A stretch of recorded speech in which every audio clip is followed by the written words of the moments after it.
अस्सलामुअलैकुम students. Last lecture में हमने इंट्रोडक्शन टू ऑपरेटिंग सिस्टम पढ़ा था। हमने ये समझा था कि ऑपरेटिंग सिस्टम क्या होता है और ये यूज़र और हार्डवेयर के दरमियान किस तरह काम करता है। आज हम देखेंगे कि ऑपरेटिंग सिस्टम के अंदर डिफरेंट पार्ट्स किस तरह ऑर्गेनाइज्ड होते हैं और मिलकर काम किस तरह करते हैं। टॉपिक का नेम हमारे पास है architecture of operating system. Architecture of operating system से मुराद है कि ऑपरेटिंग सिस्टम के डिफरेंट पार्ट्स का अरेंजमेंट और उनका मिलकर काम कैसे होता है। फॉर एग्ज़ाम्पल, अगर किसी स्कूल में प्रिंसिपल हो, टीचर्स हों, ऑफिस स्टाफ हो, गार्ड्स हो, लेकिन सब अपनी मर्ज़ी से काम करना शुरू कर दें तो क्या स्कूल स्मूथली चलेगा? ज़ाहिर सी बात नहीं चलेगा। इसी तरह ऑपरेटिंग सिस्टम के भी डिफरेंट पार्ट्स होते हैं और उनका भी कोई ना कोई स्पेसिफिक काम होता है।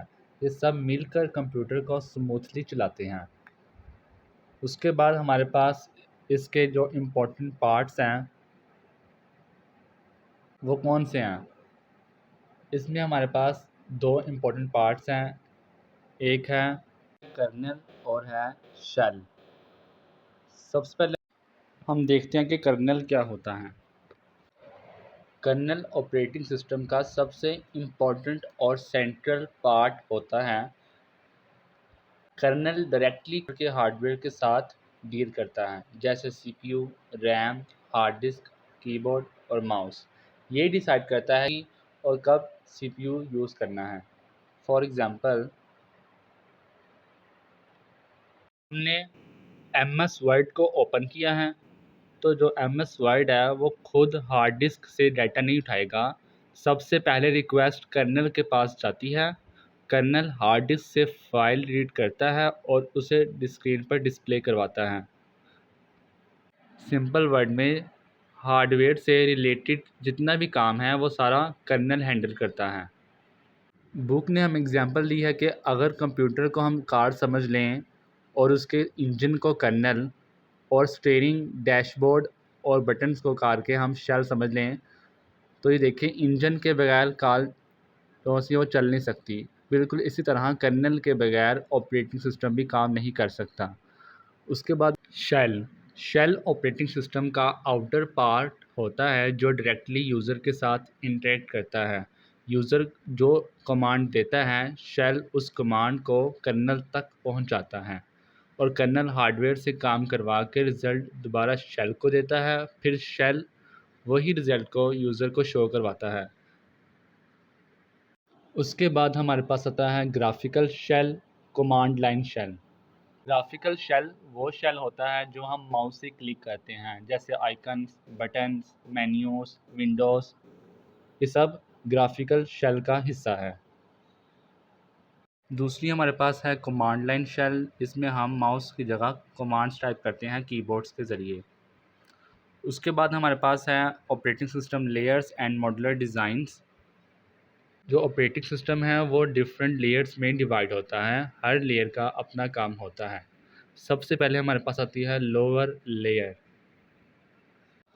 लोअर लेयर सबसे नीचे वाली लेयर होती है और ये डायरेक्टली हार्डवेयर के साथ काम करती है, जैसे CPU, RAM, hard disk, keyboard, mouse.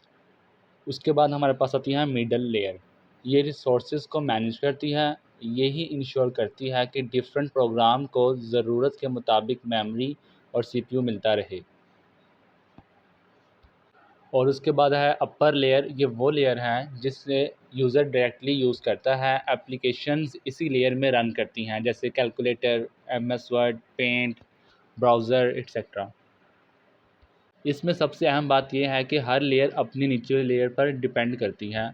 इसी वजह से अगर किसी एक लेयर में इम्प्रूवमेंट करनी हो तो पूरा ऑपरेटिंग सिस्टम चेंज करना नहीं पड़ नहीं पड़ता। इसी डिज़ाइन को हम मॉड्यूलर डिज़ाइन कहते हैं। इसकी एग्जांपल में हमारे पास देखें, स्कूल के एग्जांपल हमारे पास है कि स्पोर्ट्स स्टाफ हमारे पास लोअर लेयर है, एडमिनिस्ट्रेशन हमारे पास मिड लेयर है, टीचर और स्टूडेंट्स अपर लेयर है। हर डिपार्टमेंट का अपना काम है, सब मिलकर स्कूल चलाते हैं। बिल्कुल इसी तरह ऑपरेटिंग सिस्टम की लेयर मिलकर कंप्यूटर चलाती हैं। उसके बाद हमारे पास है system libraries and device drivers. System libraries में देखें कि अगर हर प्रोग्रामर को हर छोटी चीज़ शुरू से लिखनी पड़े, फॉर एग्ज़ाम्पल फ़ाइल ओपन करने का कोड लिखना पड़े, इमेज शो करने का कोड, टेक्स्ट डिस्प्ले करने का कोड, कितना ज़्यादा टाइम लगेगा उसका। इसी प्रॉब्लम का सलूशन हमारे पास होता है सिस्टम लाइब्रेरीज़। ये पहले से ही बने हुए रेडीमेड फंक्शन होते हैं, प्रोग्रामर इन्हें दोबारा लिखने की बजाय सिर्फ यूज़ करता है। एग्ज़ाम्पल में हमारे पास है कि जब हम फ़ोटो एडिटिंग सॉफ्टवेयर में कोई इमेज ओपन करते हैं तो वो ख़ुद इमेज रीड करने का सारा कोड नहीं लिखता, बल्कि वो ऑपरेटिंग सिस्टम की लाइब्रेरी यूज़ करता है। इससे टाइम भी बचता है और मिस्टेक भी कम होती हैं। उसके बाद हमारे पास है डिवाइस ड्राइवर्स। ड्राइवर एक स्पेशल प्रोग्राम होता है जो ऑपरेटिंग सिस्टम और हार्डवेयर के दरमियान कम्युनिकेशन करवाता है। हर हार्डवेयर का अपना ड्राइवर होता है, जैसे printer driver, graphics driver, keyboard driver. अगर ड्राइवर इंस्टॉल ना हो तो हार्डवेयर सही से काम नहीं कर पाएगा। तो ये था हमारे पास आज का लेक्चर, जिसमें हमने देखा कि आर्किटेक्चर ऑफ ऑपरेटिंग सिस्टम क्या होता है। नेक्स्ट वीडियो में हम नेक्स्ट टॉपिक करेंगे।